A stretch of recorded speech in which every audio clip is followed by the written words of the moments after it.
Hello, and thanks for tuning in to another edition of the Veritas Road. I'm Carson, back here with Murph. Murph, how's it going, buddy? It's going great as always. We're going to talk about something very exciting today. As we always talk about every time we talk, it's going to be exciting. Yeah, it is going to be exciting. So what have you been up to lately? I haven't seen you in a couple of weeks. Just watching videos and playing games and just wasting my life away. What have you been doing? That's fair. Well, I have been busy. I've been doing an internship at a functional medicine clinic and also working at a restaurant either in Jackson or Memphis, depending on the week. So I'm spending a lot of time on I-40 out here in Tennessee and not getting much sleep. So we'll see how this goes. Yeah, it's going to go fine. What have you done? Fix that. We're good. You got We're your good. tape? I told you to get tape. We're good. Okay, we're good. All right. So today we're going to be talking about a specific landmark in Georgia, and it's not one that I'd ever heard of until about a year ago. Yeah, most people have no idea this exists, so it's going to be informative. Yeah. Going to try to stick to the facts and give a little bit of our opinions at the end. Yeah. Which is kind of, I hope, what these podcasts will follow. Right. But Yeah. Anything we need to mention before we get going? I don't know. You're the housekeeping guy, right? You like to sweep and broom and vacuum. The metaphorical Veritas The housekeeping house. that you're talking about? Yeah. Yeah. Well, I mean, I guess the only thing I can think of is just to reiterate the fact that, don't take what we had to say for granted. Think for yourself. That's all we can ask of anyone, right? Yeah. I mean, this can be kind of controversial, I suppose, to some people. But I would imagine so. Yeah. This place exists. It's called the Georgia Guidestones. It's in Elberton County, Georgia. It's a real place. So if what I just said makes anybody mad, then that's pretty sad. This is a real place in Georgia. So just thought I'd make that clear, perfectly clear. So bottom line, think for yourself. Vet us, vet the information we share with you, all of that. So let's get going. I heard about the Georgia Guidestones about a year ago. And the first time I heard them described to me, I heard them described as like an American Stonehenge. And my assumption is that it may have been you, it may have been someone else, I don't remember. But my assumption is that the reason they were described that way is because, when people talk about Stonehenge, one, we don't know where that came from, right? We don't know how Stonehenge was built, how it was made. But two, Stonehenge is supposedly aligned with a whole lot of like astronomical and astrological signs and symbols. And from what I understand, the Guidestones are as well. Yeah, it's pretty much, well, first of all, it's a lot newer than Stonehenge. It was made in 1979 to 1980, so it's a bit newer than however old Stonehenge is. But everything else is what you said is pretty spot on. It's got tons of astronomical features. It's basically 4 giant slabs of granite arranged like northwest, northeast, southwest, southeast.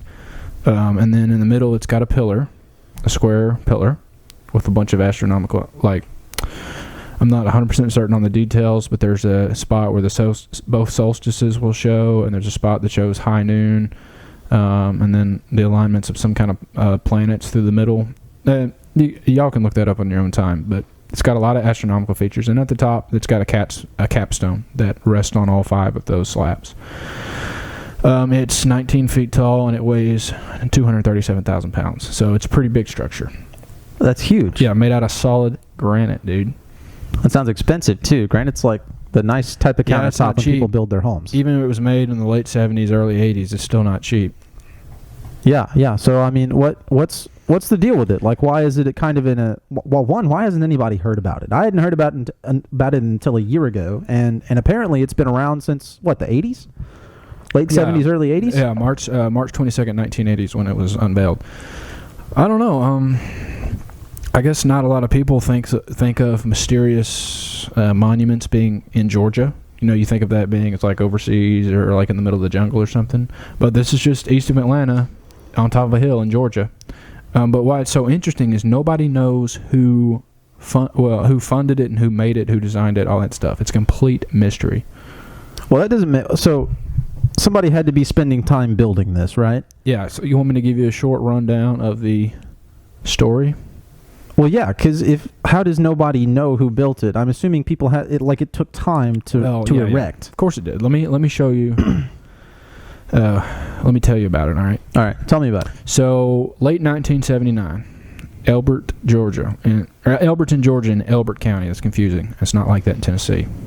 It'd be easier if it was, but it's confusing to me because it's not like that where we live. Anyway, Elberton, Georgia, is the granite capital of the world. Okay, self-proclaimed, kind of like Dalton is the carpet capital. I've been through Dalton. For anybody who's from Georgia. So there you go. Also, go Vols. All right. I'll never say go Dogs. So that's for you, Landon. I'm not a football fan. Anyway, for granite capital of the world, this random dude shows up to the it's Elberton Granite Company. I can't remember the exact name of the company, but a local company in Elberton. The president of that company, his name was Joe Finley, and he asked for an appointment with him and told him about this project he wanted to do. This guy used a pseudonym, R.C. Christian, R.C. Christian, so 2 C's basically. Good. Okay. No, that's important later. Trust me. So he was like, "Well, we've got this." Initially, because he told him, R.C. Christian told Joe Finley he wanted to make a monument. And initially, this company was like, we don't do projects. We're a wholesaler of granite. We basically sell to like headstone manufacturers, that kind of thing. We don't take on the actual like sculpting, I guess. Yeah, the actual finishing. You know, they just do the mining and then the polishing and then just ship it off for whoever wants to finish it. But the more R.C. Christian talked about this project to the president, Joe Finley, he was like, "Man, this is sounding more and more interesting." So basically, as from what Joe Finley said, because only 3 people have ever met R.C. Christian claimed to be. And I'll go over that later. But Joe Finley's one of them. So this is coming from Joe Finley when he's been interviewed later. So what he's saying is that R.C. Christian represented or was with a small group of loyal Americans. And that was his words. Small group of loyal Americans. They'd been planning this monument for 20 years. And they had wanted to basically give the world a guide for the new age that the world's entering. That's essentially what he says. So obviously, president of a granite company in a small town in the middle of Georgia, that's sounding more and more interesting. Yeah, and that sounds interesting to me now. Get a guy dressed in a suit come out of nowhere. So you can. I would have probably done the exact same thing this guy was. I'd be like, yeah, let's hear more about it.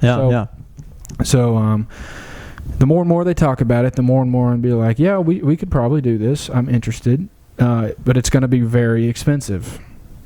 Right, granite's not cheap, and I'm sure all of the alignment that needed to happen and all of the whatever construction that needed to occur wasn't wasn't cheap. But R.C. Christian were like, the money's no object. So Joe Finley was like, yeah, we'll go talk to my banker friend at the local bank. I think it was Granite State Bank. It's the bank. His name was Wyatt Martin, the president of that bank.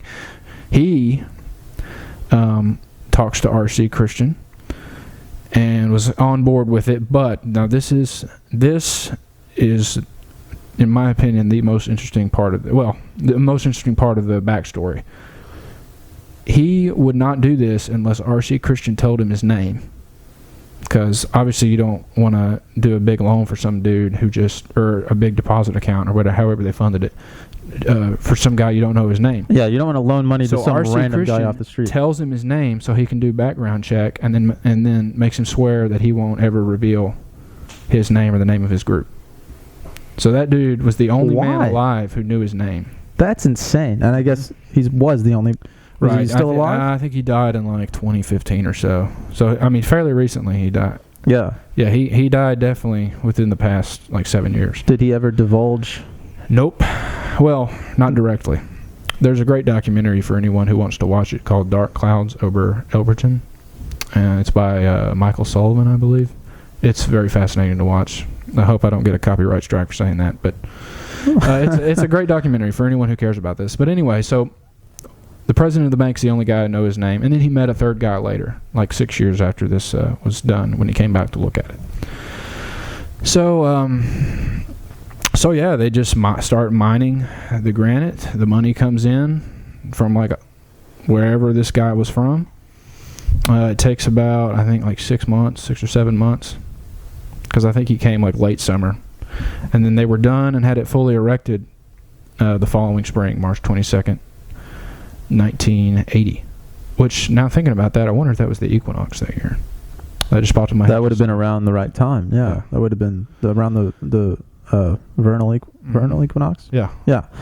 So that's number one. That's odd. Yeah, it's very odd. But it's not like they didn't know who built it, because it was this granite company that built it, and they quarried it, and they followed the specific designs. But they don't know who designed it. Who commissioned it? Yeah, commissioned. Good word. Yeah. Better at the words. Yeah, they have no idea who commissioned it. So, for one, you're not used to seeing monuments built by like individuals or like secret groups of people. We see a lot of monuments at like government buildings and freaking like like the one with the presidents, groups. Mount Rushmore, like civic groups, art museums. Yeah, what made this one so like crazy is it was, well, number one, what's actually on it, which we'll get to later, but the secrecy behind it. Yeah, like it's a crazy story. Normally, you're doing something like that to get your name out. Like it's a public symbol to get your name out in front of people, so that people see what's going on.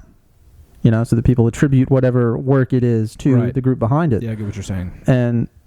But it just seems backwards to me to commission a monument and then say, "Oh, well, we don't want it. We don't want to know. We don't want any recognition." Yeah, it's totally mysterious. Don't look at us. Lots of people in Elberton, Georgia, actually think it was a ploy by the granite company. And basically, this dude, like Joe Finley, hired an actor to portray this R.C. Christian just to get more tourism.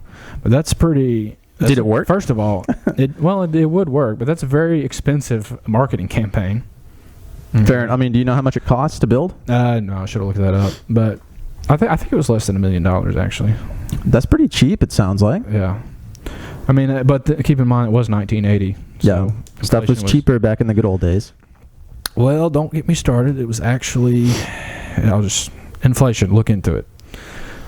It's mysterious in its origins, and dude, it says some crazy stuff too. Okay, so that I think is, from what I've heard, probably one of the most interesting things about the Georgia Guidestones is what's inscribed on the stones. Do you want to talk a little bit about that? And what's inscribed on the stones make who this guy was and what group he represents even more interesting. Okay. So let me basically go over what's all on it. So, like I said, it's 4 giant granite slabs with a small, skinny pole in the middle. Pillar, yeah, and a capstone on top. So on the 4 slabs, so that means 8 faces, right, front and back of each slab, there is basically 10 kind of guidelines, because they're called the Guidestones. Yeah. 10 commandments, I've heard people call it various things, in 8 different languages, 8 different modern languages. You got English, Spanish, Swahili, Hindi, Hebrew, Arabic, Chinese, and Russian. So basically, you've got all the most populous languages of the world there, except probably Japanese and French. But you got the 8 most common spoken languages on Earth. All right. We'll get to what those actually say in a minute. But the capstone, it says, "Let these guidestones be for an age of reason." Okay, so that's all that's written on the top, and then that is translated into 4 different languages around the sides of the capstones. And it's ancient languages: Babylonian cuneiform, Classical Greek, Sanskrit, and Egyptian hieroglyphs. So that further adds to the mystery. Yeah. And we'll get to the description thing in a minute, but I don't know. You want to read these commandments, because they're some of them are pretty sketchy. Some of them kind of make sense. They do make me wonder. So you want to read them? What's the inscription at the top again? Let these guidestones be for an age of reason. Let these guidestones be for an age of reason. Yeah. That's interesting. And so the commandments or guidelines or whatever you want to call them are as follows. Number 1, maintain humanity under 500 million in perpetual balance with nature. 2, guide reproduction wisely, improving fitness and diversity. 3, unite humanity with a living new language.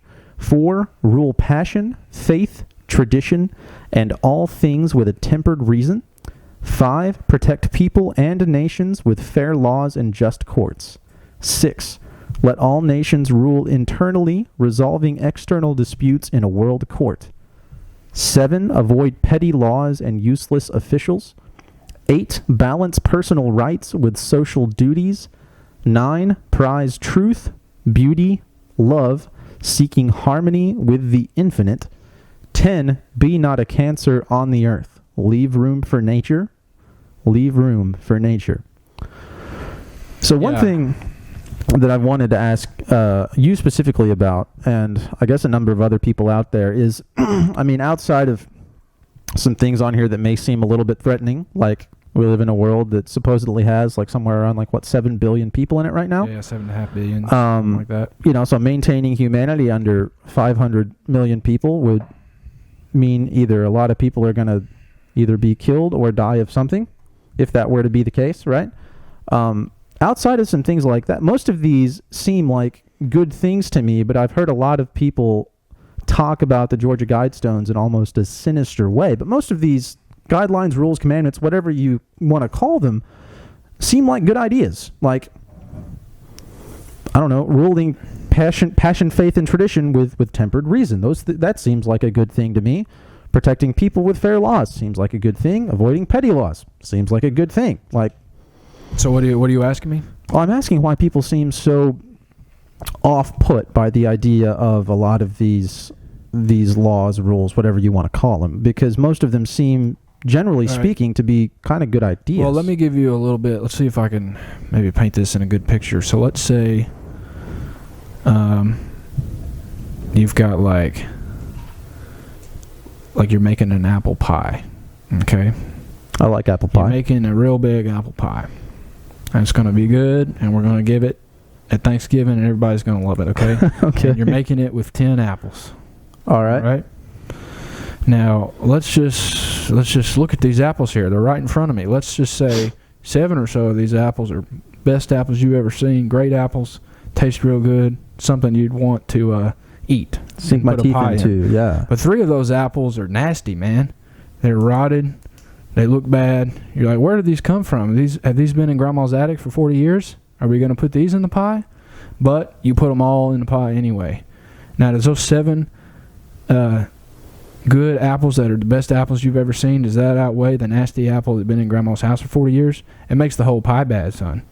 You following that analogy? I'm following that. I'm following that analogy. Rick Carson, read to me number 1 again. Okay, so maintain humanity under 500 million in perpetual balance with nature. There you go. That's why they're viewed in a sinister light. And that's the one that I find kind of off-putting. My question then would be, does that mean eugenics of a sort? Well, let's back up a little bit. Here's kind of the main kind of mainstream idea on this. Okay. So this was in 1980, right? What was going on in 1980 geopolitically? Do you have any idea? Oh, the Cold War, right? Bada boom, bing, bada boom. Yeah. So the mainstream kind of explanation for this commandment is that, they were thinking they could be nuked by Russia any second, and there'd be some kind of cataclysmic apocalypse that everybody in the world start nuking each other. So lots of people thought that this monument would survive that, because it's made out of freaking granite and it's in the middle of nowhere on a hill. So who's going to bomb? Right. That. So it could be as a guide to the humans that survived, is the mainstream thought. Which I guess if that ever happened, I'll shut up. I don't want to stick my foot in my mouth. But that's the idea behind that. Now, that's the mainstream reasoning. In my opinion, that's reasoning that away, or explaining it away, or whatever. But that's the idea. I don't know. What do you think? Well, I have really no idea. This isn't something I've looked into a great deal.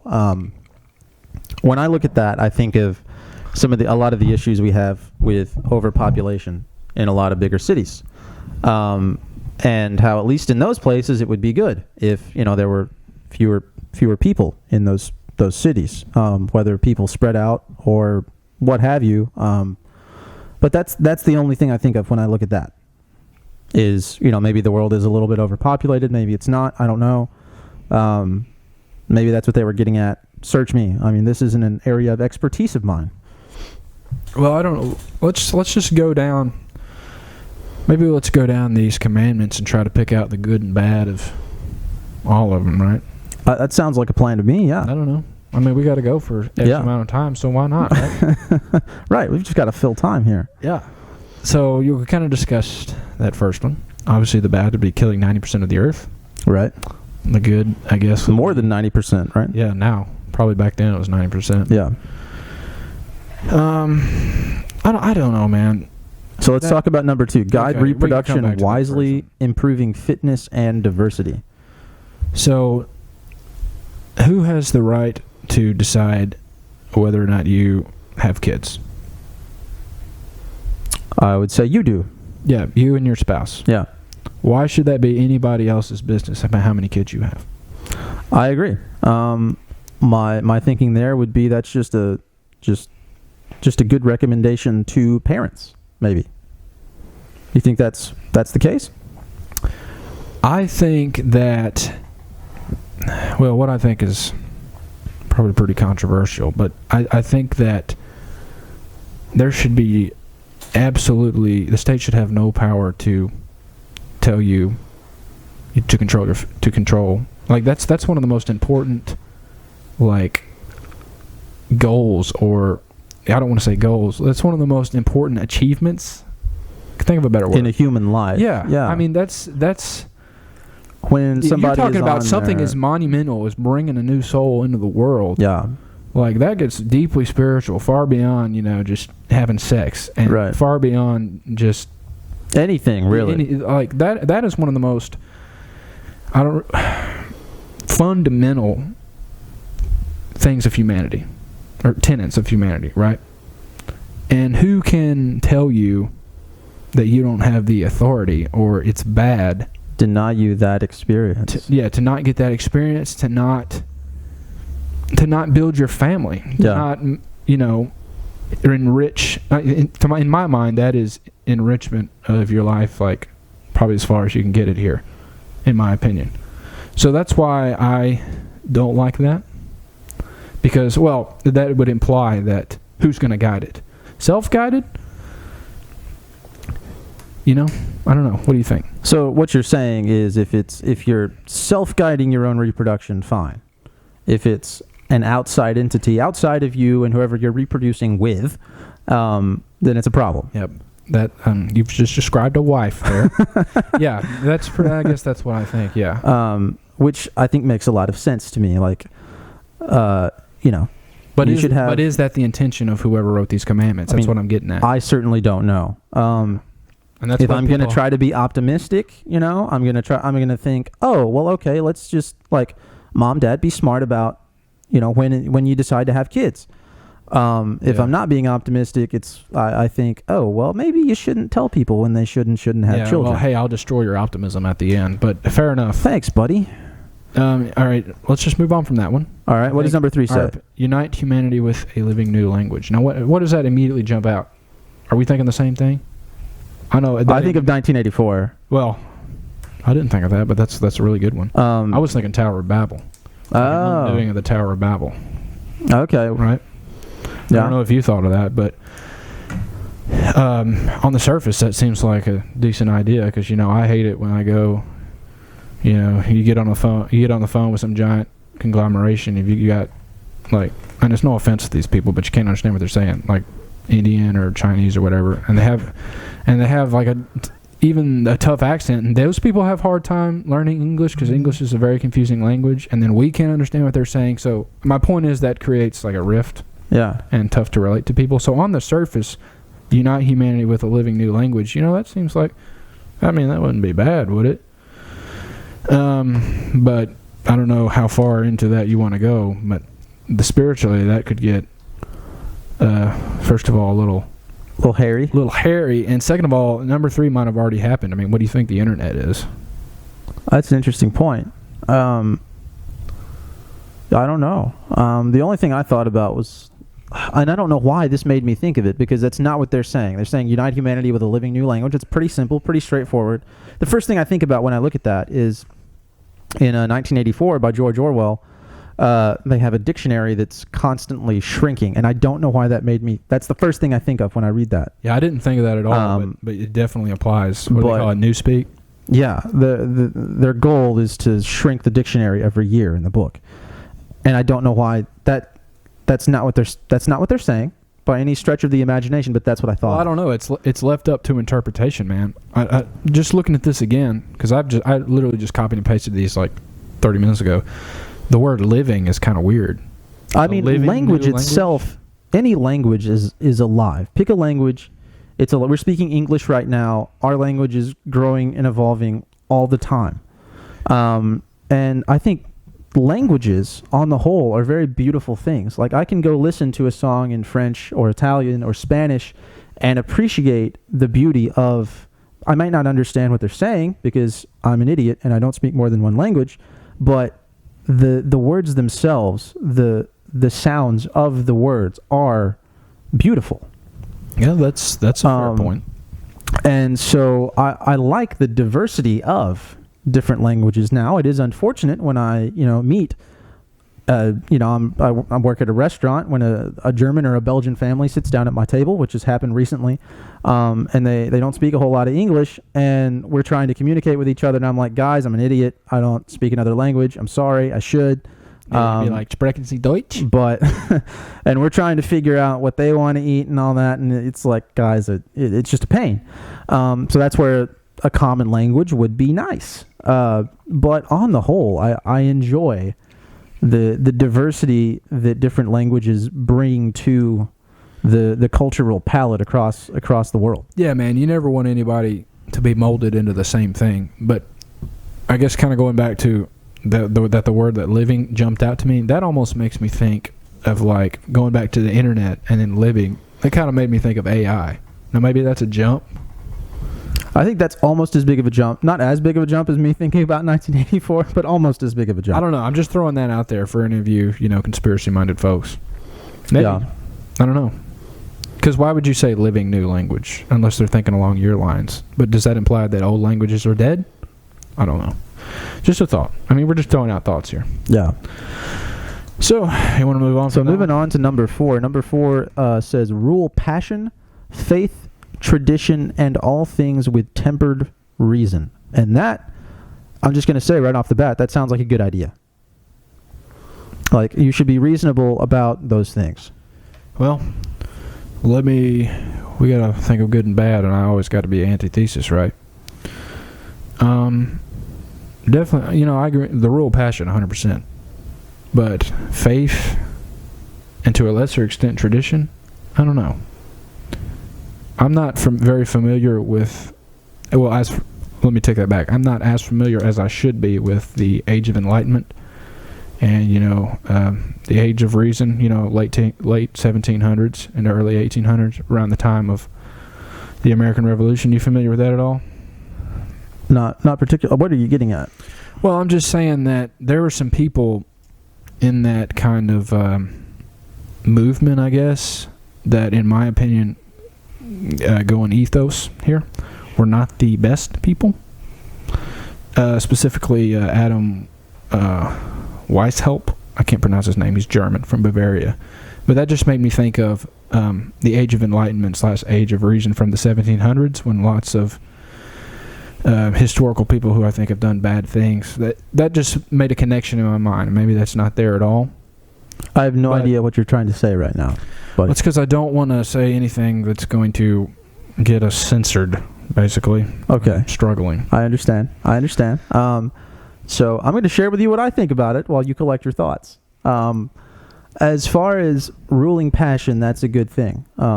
People can get a little bit too passionate about a lot of things, and you need to be able to rein yourself in, right? Like, you need to be able to exercise self-control.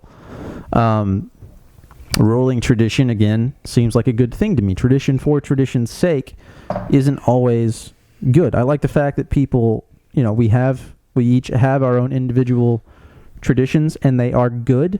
But when you can't look past the fact that you have those and they're good, and experience new things and be at the very least open to change and differences, then you have a problem. Yes. I think. Yeah, I want to chime in on that slightly. That's excellent what you said. Like tradition in and of itself is not bad.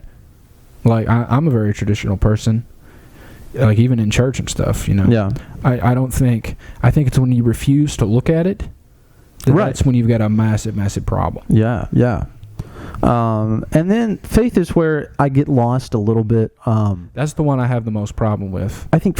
And here's my line of thinking. I think I've kind of got it a little better. Like, you know, obviously our society right now is like crazy, and culturally and spiritually and whatever other Ali you want to put in there. Like, I think objectively you can say it's going downhill. Okay.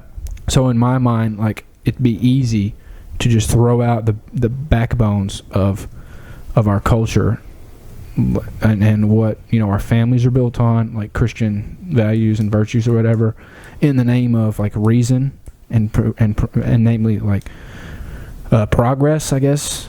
I just think that would be very easy to co-opt, in my opinion, which is why I don't like. I mean, I understand how, you should be reasonable about your faith and don't be dogmatic and don't. But I could see, also, that's what I think of when I read that. But I could also see it the other way around, is you could co-opt that to destroy faith. You see what I'm saying? I understand. But again, that's left up to the interpretation of whoever reads this. Yeah. So that's what I was trying to say earlier and failed miserably. Hopefully I did a better job then. You made it. You made it. So, I mean, what we're seeing thus far is that a lot of these really, the light in which we see these is really based on how people interpret them a lot. And your worldview. And your worldview, which plays into how you interpret things. So let's move on to number 5. We're on number 5. Protect people and nations with fair laws and just courts. If you can find a way to pull something bad out about that, I'll be impressed. Yeah, that's probably, there's not much bad with that. I'm going to try just because that's what I do.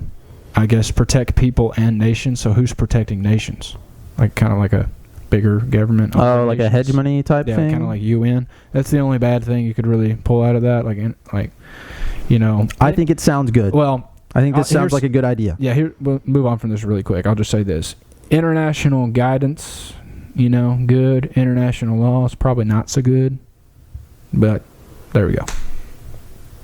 Okay. Yeah, that one's definitely probably the least controversial. Yeah. I went in number 7. All right, so number 6. Yeah, number 6. You want me to read it? I'll read it. Let all nations rule internally, resolving external disputes in a world court. That loses me a little bit. Yeah, I hate that one. I think that's like globalism versus populism, right? Basically. What? I don't know what either of those words meant. That's like nations losing their sovereignty in form of an international conglomerate, basically. That'd be like the UN. That'd be like the UN deciding stuff for you when, like, they're way off in New York or way off in Hong Kong or way off in Jakarta or whatever. And it's like, what do they have any business telling you anything, Right. People should rule themselves, I guess. Yeah, I think this does sound a little bit like it's trying to rob nations of their sovereignty. Your country should be able to do, you should be able to do what you want with your own country. Like, whatever people live there, you should be able to do what you want with your country.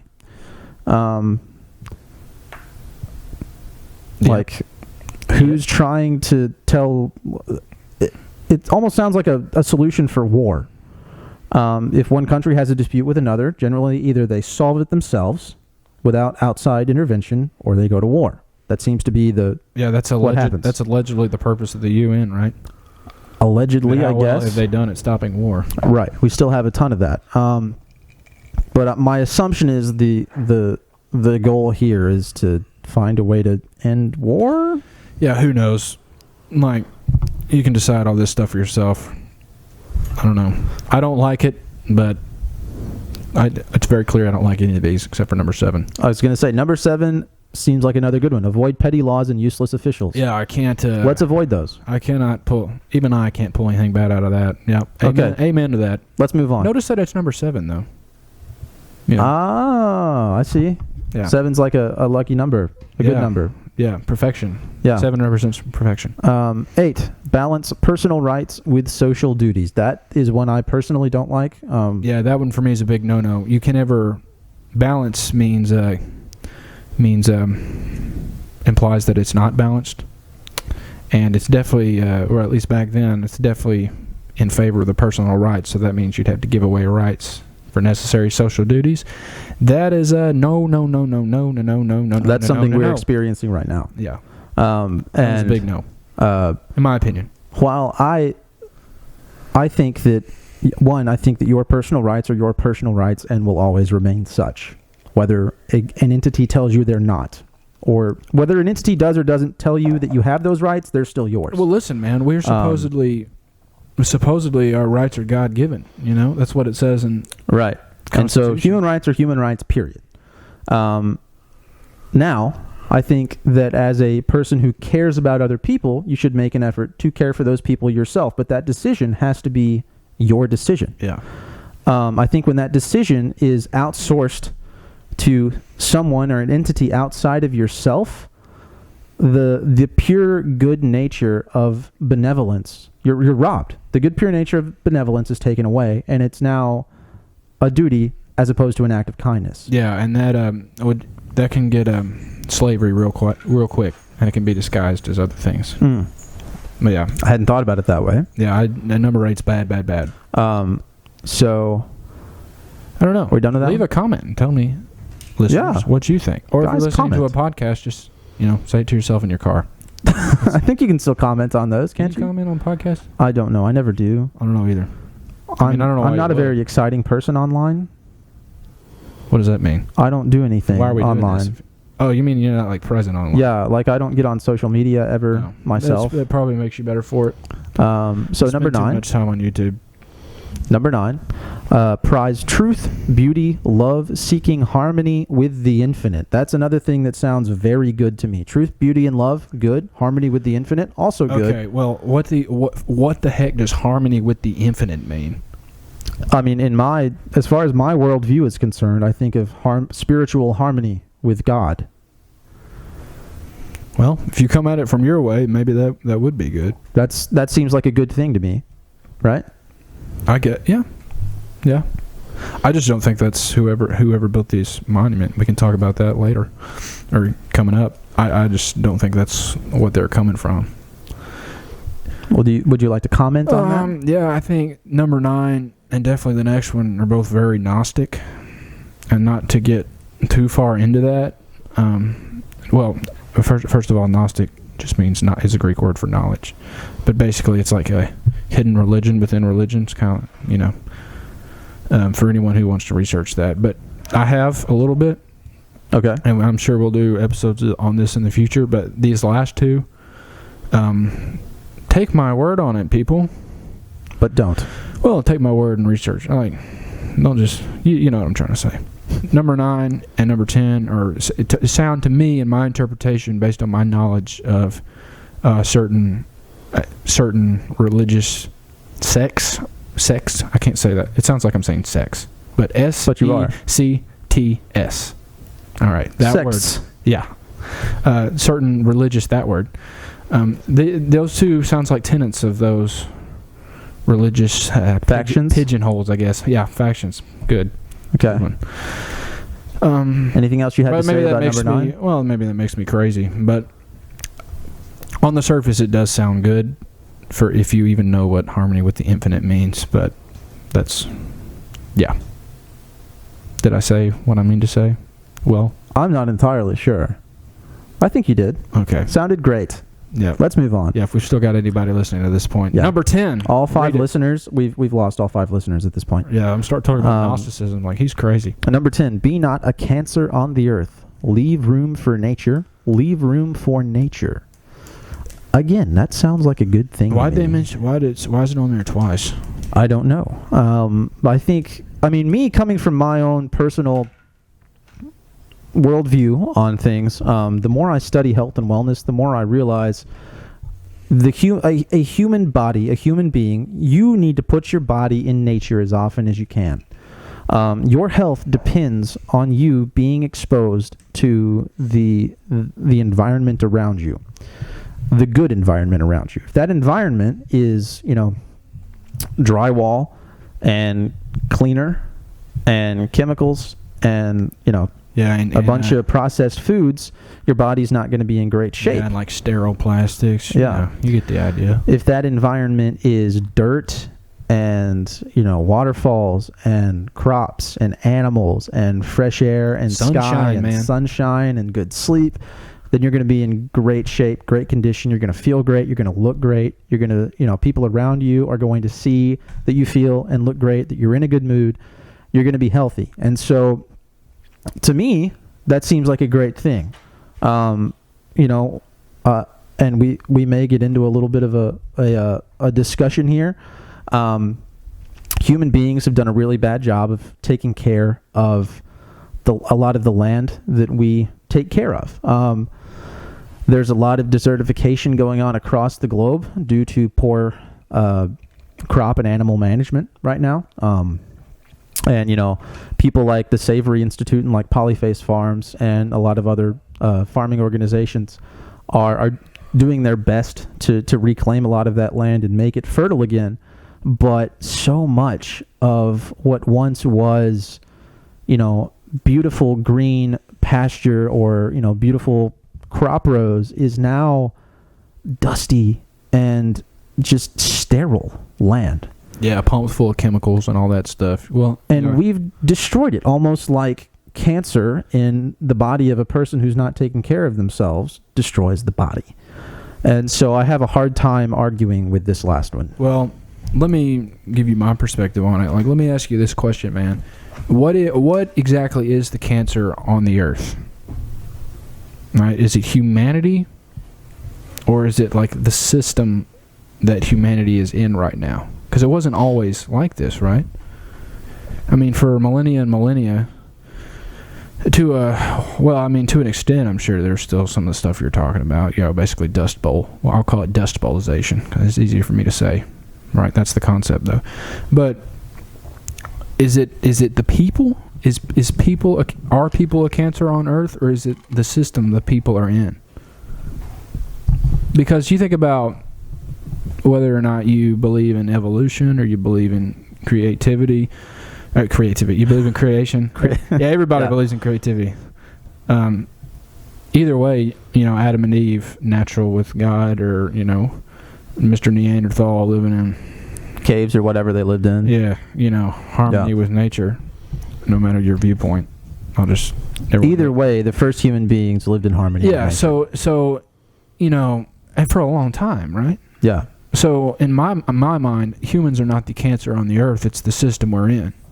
That's my opinion, but I think that's pretty logical based on our knowledge of history and understanding of our bodies and that that all that paleo stuff you talk about, so on. So then you got to ask, well, how did the system get here or arise, or what makes the system? And that's a super big question and vague question. But in my opinion, this commandment, guideline, whatever, makes it seem like humanity is the cancer, and that's what I totally 100% disagree with. The system is the cancer. Didn't the system come from humanity? Well, that is a question one can ask. Okay. Okay. That gets very metaphysical very quick. Yeah. And I don't think we want to go there this early in our lovely podcast. We don't. Yes. So that's my opinion on that. The system is the cancer, and it's clearly a cancer because you can just look around you and see that all the deforestation and all the stuff that all the environmentalist groups. I mean, they're totally right. I think their solutions would just make it worse. But they're totally right about the problem, man. Like, let's just look at our hometown or home place in Murray County. They are destroying every single farm on 31, selling it up, chopping up everything, chopping down all the trees, and then building plywood homes everywhere. Yeah, as far as the eye can see. That's not good for nature. Nope. That's not good for all the animals and all the white-tailed buck deer and the squirrels and the rat. Like, where are they all going to go? Right. They're just destroying their homes. They're destroying our ecosystem. They're destroying our balance. And not even to mention the microbiome stuff, the Zach Bush stuff that I'm sure we'll talk about later. We need to do one on the microbiome. That would be interesting. Yeah, but what was the point of my rant there? Well, I agree with the problem. Yeah, for sure. And I think I think that's systemic, man. I don't think humans are naturally do that or prone to do that. I think humans have been placed into that system, both through a combination of subterfuge and acceptance. Yeah, both, really. And this is a discussion for later, but for anybody listening, I just want to make the point: humanity is not the cancer on the earth; it's the system, in my opinion. Now, you're free to disagree with that, but that's what I think.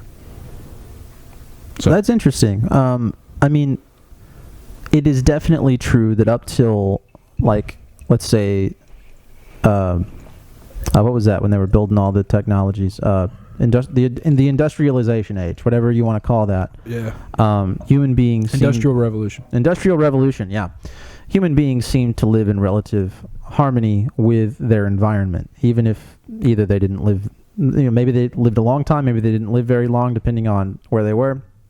But the earth was still seemed to be productive and fertile. It's only within the past 100, 200 years that we've, as far as I know, really seen all the soil degradation and environmental damage that we're seeing now.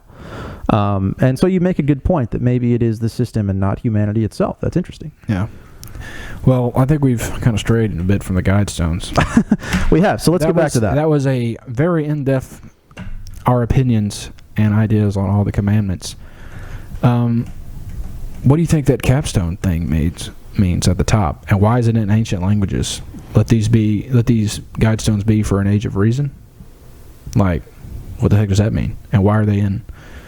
Why is the age of reason in ancient languages? Babylonian cuneiform, classical Greek, Sanskrit, and ancient Egyptian hieroglyphs.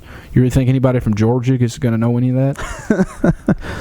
That makes me wonder who made this. Yeah. And why would you write that in who's out there reading cuneiform outside of and also scholars? That means, maybe that means right now we're not in an age of reason and we're going to an age of reason, or the people that made this want us to be in an age of reason. Yeah. And then you've got a whole breakdown of who are these people, what does that mean, why should they be guiding us into anything, all those questions are out there.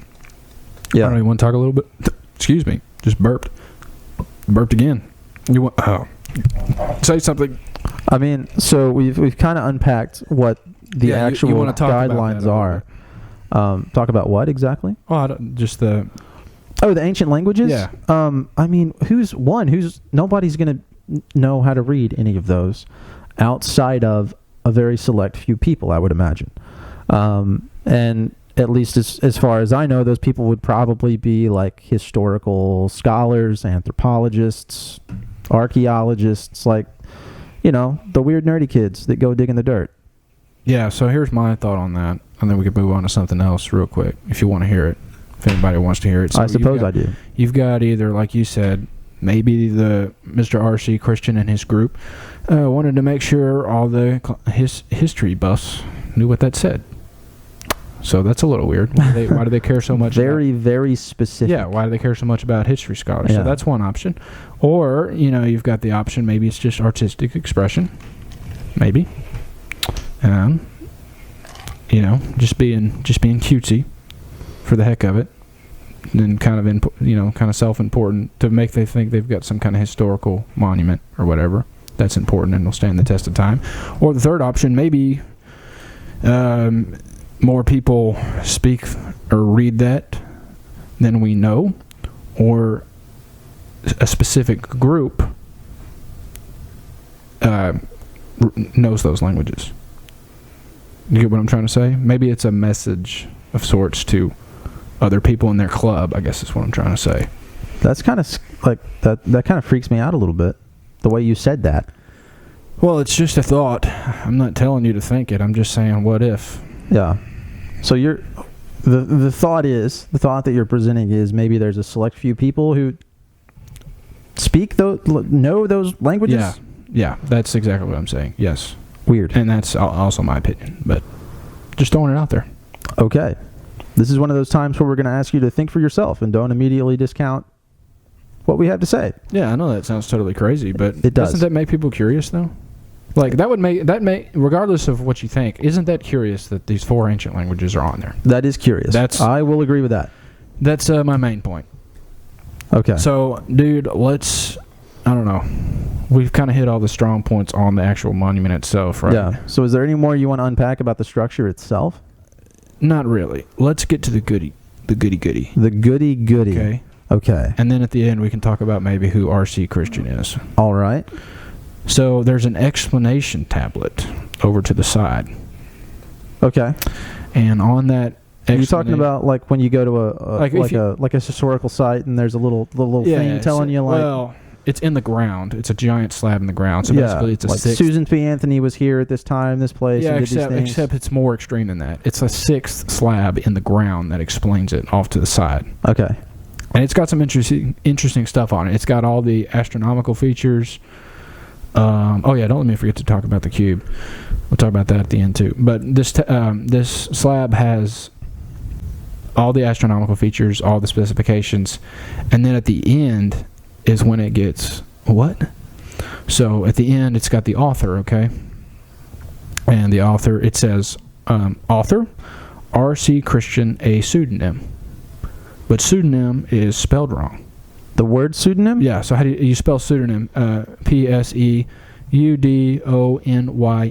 Did you have to spell that out for yourself before you? Trust me. Yes, I did. It's very, very important, the spelling. Most of the time spelling is not, but this time it is. So they spelled the pseudonym, whoever, R.C. Christian, he spelled pseudonym with Pseudonyn. So instead of an M, it is an N. So pseudonym. Pseudonym, yes. So that's weird. Why would he spend like $800,000 and all these crazy astronomical alignments and all this 20 years of planning, and he comes from a mysterious group and all this hubbub to misspell pseudonym? So you're saying there's this meticulously thought out, well put together structure, like nothing about it is misplaced. Yeah, and maybe we can flash a picture of this up on YouTube, but yeah. OCD in the way that it's put together. Yeah. And you're saying it's odd that somebody may have intentionally misspelled the word pseudonym? Yeah, I think it's intentionally misspelled. Don't you? Well, first of all, before I get to the conclusion, let's all agree that's weird. I think that is either, a little odd. It's either somebody's an idiot and should get fired from the granite company for putting an N instead of an M, or it was by design. Okay. I follow you so far. Let me tell you why it's by design. Okay, now what I'm fixing to say... Why, you think it's by design? No, it is by design. Okay. Either that or it is one of the craziest accidents in the history of the world. It's very, very, very unlikely this is an accident, based on what I'm fixing to say. Okay. Now, this is a fact. For anybody that wants to get angry at this fact or get triggered by this fact, I would say, please just listen to what I'm going to say. Or just stop listening to us right now. R.C. Christian, a pseudonym. So, that spelled out. That's what's written on the explanation tablet with the incorrect N. Everyone's familiar what an anagram is, okay? That's like when you take like a word and make it into another word. Yeah, that would be like po-po. You can anagram that into poop. Okay. Keep it very, very simple. Okay. So that's the idea. You take the O and you put it in place of the P, put the P in place of the O, you get poop. Okay? So you can do that process slightly more complicated. All right. With all the letters in the phrase R.C. Christian as pseudonym. And what do you get, Carson? I certainly don't know. Anybody want to sit there and fiddle with it for hours? I'll go ahead and spoil the fun. It anagrams into untarnished conspiracy. You got to be kidding me. If you take the incorrect N. Obviously, it wouldn't work if you spelled it right. Now, that's a fact. Untarnished conspiracy. Untarnished conspiracy. That is a fact. Now, whether that's a crazy accident or is by design or maybe a joke, I guess it could be a joke, that's up to you. But what I just said is a fact. R.C. Christian, a pseudonym, the author, anagrams into untarnished conspiracy. Now, I find that fascinating. What do you think about that? Give us your thoughts. Well, okay. It's one of two things. Either somebody really screwed up. That's not an accident, an ignoramus, or there was what kind of person was just casually looking through this stuff one day and thought, oh, I'm going to pick that and decide to make an anagram out of it? Like, who decided to do that? I don't know. It depends on who R.C. Christian is and what group he represents. I mean, that's where the rub is. Yeah. Well, that and the cube. We'll get to the cube in a second. Well, who decided to try to figure that out? Like, assuming it was intentional. Like, let's assume, which I think is a pretty good assumption, if you're going to misspell pseudonym. Sorry to interrupt you. It's either it's definitely intentional. It's either a joke or it's nefarious. Yeah, one of the two. Either way, like, what observer of this monument was walking by and said, "Oh, I think I want to see if that's an anagram." Like, who decided to do that?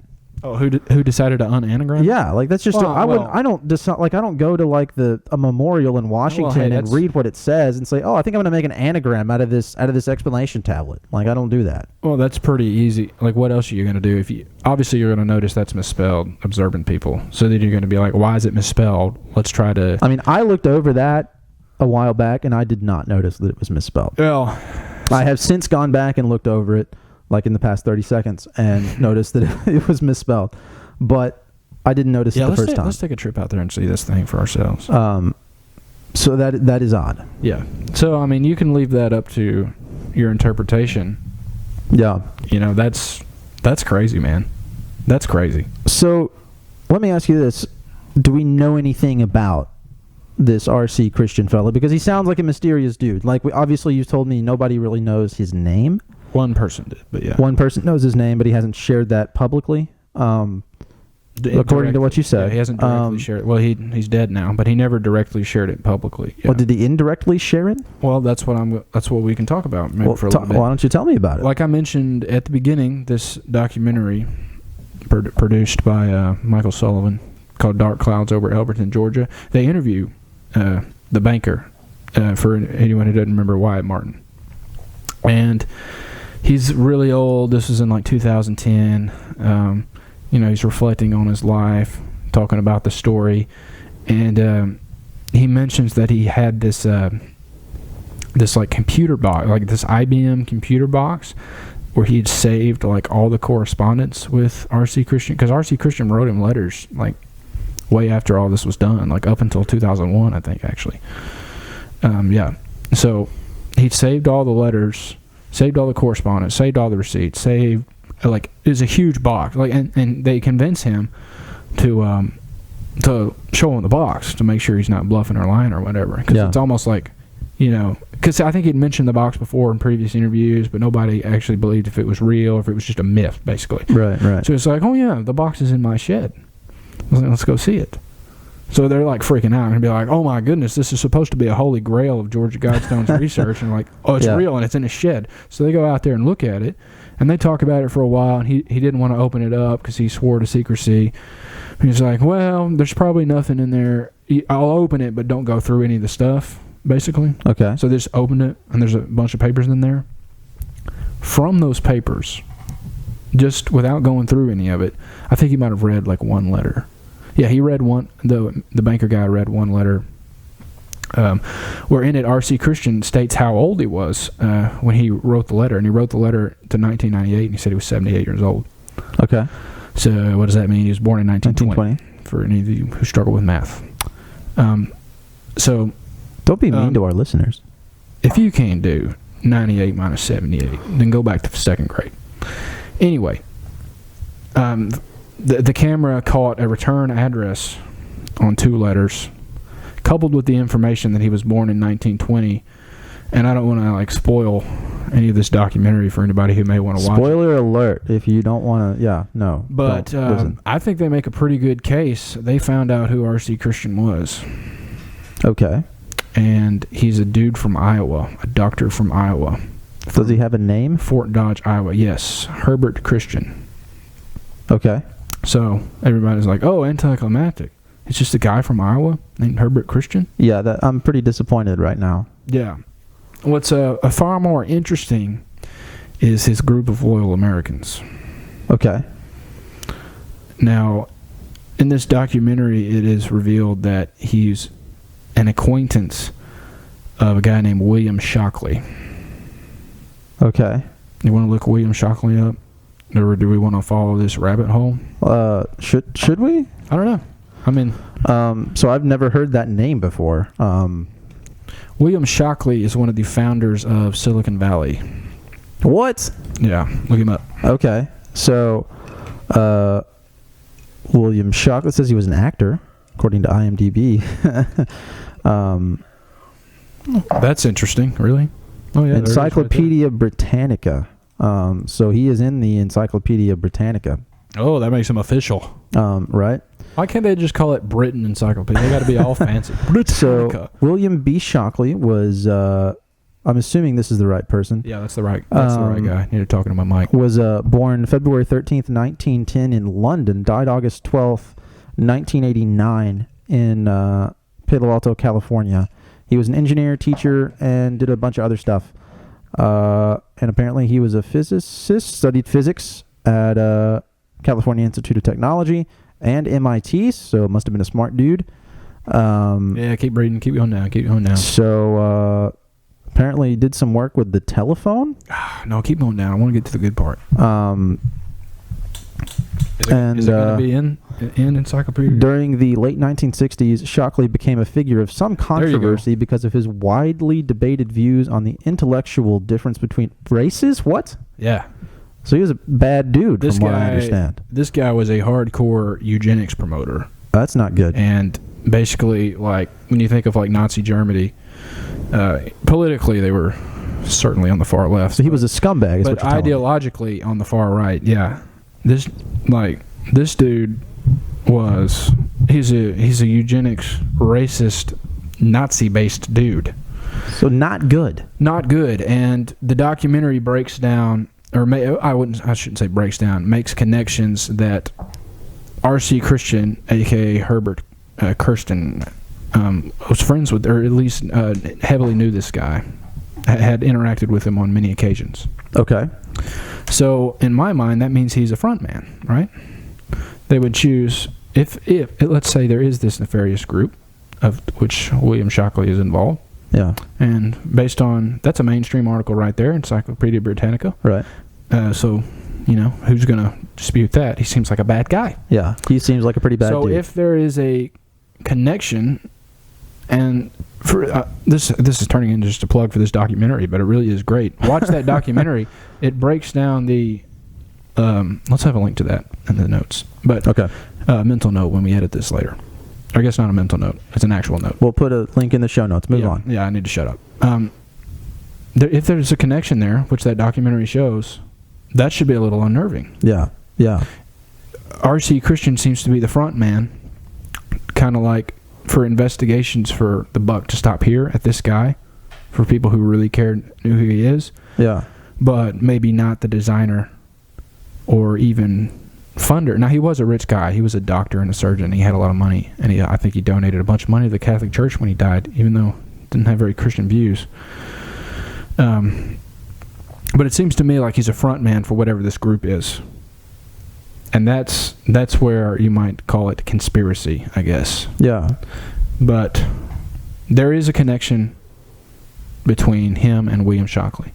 And William Shockley is a very influential guy. Like anybody who wants to research, he goes on, and him and another guy are considered the founders of Silicon Valley. And we know, what a rabbit hole that is, and all the money that's in that, and all the power. Yeah, yeah. So fascinating. And that's as far as the documentary goes. Okay. Because that's really as far as they can go. Because you start getting into, really influential people, and it gets even, obviously you can't look at their personal effects, and you can't follow their personal stories as easily as opposed to local people. So I don't know. That's bizarre, to say the least. That is. And I mean, especially for a monument that doesn't seem at least openly nefarious in nature to have such scary roots. Like that's a little freaky. Well, dude, lots of local, pastors around Elberton, Georgia, talk about they see lights there at nighttime, and they see people in, hoods with candles. There's open testimony of this in this documentary. Now, you can think those people are lying. That would be an ethos judgment. Or if you don't think those people are lying, maybe they're mistaken about what they're seeing. But there's lots of people that seen weird stuff going on there. That's horrifying. Maybe and look, like we constantly say, make up your own mind. But either it could just be teenagers joking, or it could be actual sinister stuff, occulted stuff, ritualistic stuff going on there. Yeah. And that's for that reason. That's why there's been a lot of vandalism on these Guidestones. They've been graffitied, they've been paint bombed, they've been. I was gonna say you would think that something that is that connected to, either racial injustice or social injustice on the whole, would have been a subject of a lot of discussion. So why haven't I heard about this stuff before? That's an excellent question. That makes you wonder who really made these monuments. Yeah. Now, here's a great way to tie in the cube that I've mentioned a couple times. So R.C. Christian... You mentioned a cube? Yeah. Way to pay attention. Come on, man. You make me feel bad. Okay, so tell me about this cube. Well, I just want to make this point before I say the cube. R.C. Christian, the guy, Herbert, whatever his name is, Herbert Kirsten. Yeah, we have a picture of the cube for anybody watching on YouTube. Herbert Kirsten died in 2005, okay? The actual R.C. Christian, if you think that's who it is, which I think this documentary makes a good argument for. So, wouldn't any alterations or changes or anything correspondence, wouldn't that die with him if he's the supposed mastermind behind this? Right? I assume so. It's simple logic. So if he's the mastermind behind it, then any changes to the Guidestones would stop at his death, right? Right. Why then was in 2014 a small 6-inch by 6-inch by 6-inch notch was cut into the top corner of the English portion? Remember, it's 4 slabs, so into the English one, and I don't know what's on the other side, it's another language, but on the English one there was a little incision cut, and a weird cube was put in there, and it stayed for a little while, and then they took it out. The caretakers of, like, you've got that article right there, like the caretakers of the Guidestones had no idea who put it in there. They didn't even notice it at first until it was pointed out by people. And you got a picture of it right there. We'll put this up on YouTube. For those listening, you can look this up. It's fascinating. And this weird cube, man, okay, let me describe to people what it had on it. So on 3 faces, it had 2014. So that obviously, I mean, that one's pretty easy. That represents the date the year it was put in there. It was put in there in so it's put in 2014. On the bottom, it has the letters JAM, jam. What the heck? Okay. That's bizarre. Yeah, that's weird. On the other side, it's got 8 and then 16 as a face. I mean, just jumping out, that would make maybe August 16th, 2014. Okay. I wonder what happened that date. I don't know. Make me a note to look at that later. And then... Am I your secretary now? Yeah. I mean, give me some coffee. I want some coffee. Okay. That was scary. On the top, it has the letters MM. So that's weird. Mickey Mouse. Could be Master Mason, but Mickey Mouse. So that's weird, right?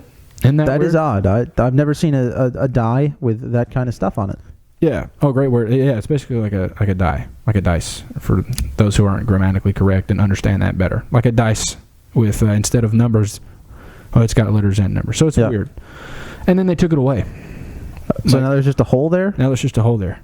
So it was there for I think a few months or maybe a year, and then it took it away. Nobody knows who put it on there. Nobody knows who took it away. Just bizarre, dude. So if it was put there in 2014, do you know when it disappeared? I don't know. Is it in that article? I should have researched that more. I just know it's not there anymore. Okay, so it was placed there in 2014. No idea when it disappeared. Do you have anything you'd like to share about that? I mean, that's pretty weird. No, I'm just like everybody else. I have no idea what that means. But nobody seems to know when why it was put there or why it was removed. Yeah, and clearly there's some kind of code. And this was after R.C. Christian's death in 2005. Now, if you believe whatever that documentary purports R.C. Christian to be, which I think it makes a very strong argument. But either way, it's still bizarre. Yeah, because even if he's still alive, why would he come back 34 years later, put a cube in, and then take it out after a few months? Yeah. And it's a cryptic, like jam, MM, and then some numbers. Very bizarre.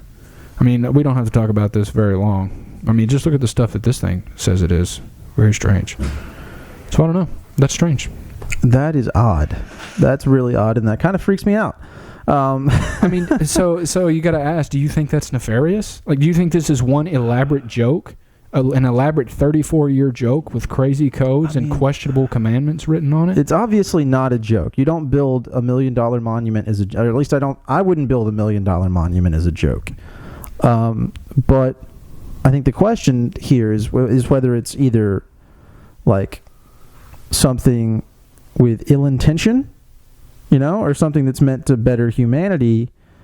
And I could honestly, reading these commandments, I couldn't tell you which one it is. Well, Carson, if it's to better humanity, why is it so shrouded in secrecy? That's a good question. If it's to better humanity, why are there lots of Christian pastors in Elberton, Georgia, testifying? And you can look this up on the internet. Yeah. But you'd be like, oh, Murph, you can't believe everything you see on the internet. Yeah, that's true, but we talked about last time, or in our first episode, how can you determine this stuff, okay? Don't want to rehash that. But you can look up these people's testimonies, seeing all this occulted stuff going on there. You can look into the connections between R.C. Christian and William Shockley. Some people even think R.C. was for Rosicrucian, which is a Gnostic secret society founded in Germany in the 1600s. Interesting. Okay. That's a fact. Now, whether you think they're involved in the Georgia Guidestones, that's up to opinion. But Rosicrucian is a real thing, founded in Germany in the 1600s by Christian Rosencrantz. Okay, moving on. I don't know. To me, I don't think there's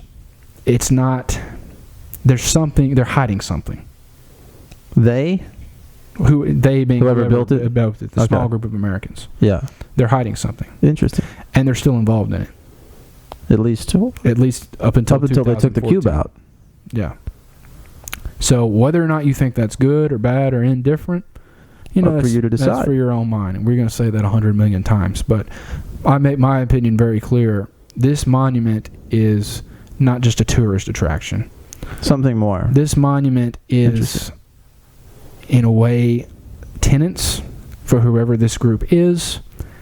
It's a way for them to keep track, in my opinion, of certain events that are in the past and coming. And it's a way for them to tell people who care that this is what they're doing, if you can interpret whatever codes there are. Now, that sounds totally crazy that sounds insane. To a lot of people. Yeah, 100%. Which is fair. Okay? Lots of things that I say are going to sound crazy. But if you don't think about this monument and how, at the very least, how bizarre some of this stuff is, then you're doing yourself an intellectual disservice. Would you agree with that? Because it's crazy, man. It's crazy. That's not normal behavior. Normal people don't spend 54 years, if you believe the claim that they've been planning this for 20 years, just to put a cube in for 2 months, take it out, to have all these controversial commandments aligned with the stars, to have untarnished conspiracy anagrammed into the author's name, and to have the final thing, which I want to end on, which may be the most controversial of all. The time capsule. You know about the time capsule? They put a time capsule in there? Did they? That's what I'm asking you. The last thing written on this description slab that I described previously would have said there's a time capsule buried 6 feet under this slab, and it says buried on blank, no dates, to be opened on blank, no dates. That's weird. That's really odd. So anybody who does not think that's odd, well, you're not a very exciting person. So has anybody looked under the monument? I don't know. Certainly people have tried, but Elbert County, Georgia owns this land. Like they bought it from a guy named Wayne Mullenix was the landowner, and then they deeded it to the county, and his family still has grazing rights, but it's owned by the county government. So they've got security cameras everywhere, and it's very difficult to do anything to it now. Now, back in the past, you could, but right. Because of all the vandalism and all the controversy, it's now pretty heavily surveilled. So, I don't know. Maybe somebody has dug it up or tried, but I just think it's interesting that there is no burying date and there is no open date. It's just there. In this documentary, they interview... some national treasure type stuff. Dude, it really is. In the documentary, they interview the guy that bought the land from and asked him if there was a time capsule under there. And he wouldn't say anything. He was very mysterious. So, I don't know. Man. It's weird. That's all I can say. That's all I can say without offending like a bunch of people. It's weird. That scares the mess out of me. And in my opinion, it's bad. But y'all form your own opinions. I don't know. I think we've talked about it long enough. Done it pretty good. All right. Do you have anything else you want to say about this before I go... curl up in the fetal position for a couple hours? It's great to watch on Halloween. Go watch this on Halloween. Go watch that documentary. Watch the documentary on Halloween. And watch our episode on Halloween. All right, man. 2 months. Is that it? I guess. I don't know. All you have to say? Yeah. Let's just wrap it up. Yeah. All right, guys. So thank you for listening. Again, we really appreciate it. If you have anything to say, comment, like, subscribe, all those things. Yeah, come up with your own theories if you're watching this on YouTube and put a comment, because I read this thing maniacally. I know that probably not a good word. Religiously. You read it a lot. Yeah, I read it, and I'd be very interested to know what other people think about. Oh, there's my dogs. That was a good yawn. What was I saying? I'd be very interesting to know what people think about it. So, whether you think I'm crazy, whether you got a theory on your own, that's what I wanted to say. All right. Do the plugs, Carson. We're stopping the train this time. You can check us out on Spotify, YouTube, Google Podcast, Apple Podcasts, BitChute. That's for when we inevitably get banned. Yeah, if you if you have too much money burning a hole in your wallet, you can donate at Subscribestar or Patreon just to make sure that we don't go broke filming this thing. We can use some better sound equipment. Yeah, we do need better just stuff. Yeah. But thanks again for listening, guys. Check out my blog at Living Against the Grain. Mm-hmm. It's been pretty inactive, but once I graduate, it will be active again. Anything else we need to talk about before we cut this thing off? Not really. We're on Twitter, Instagram, Facebook, all that. I think we should end every podcast just beating that dead horse. Think for yourself. Yeah. We'll have topics like this. We'll have topics in hell. Talking about everything, but it's really important. It's an interesting world, regardless of your conclusions. Like the Georgia Guidestones is interesting, and the stuff surrounding it should be investigated for any free-thinking person. So come up with your own conclusions. Take what we have to say. Take what other people have to say. You get the deal. Blah blah blah. Thanks for listening, guys. And wait. Anything else? Stop the train. Help me think of a metaphor. Put on the brakes. Whistle. Crossing guards coming down. We're stopping. All right, folks. Thanks for listening, and we will see you guys soon. Think for yourselves. Yep.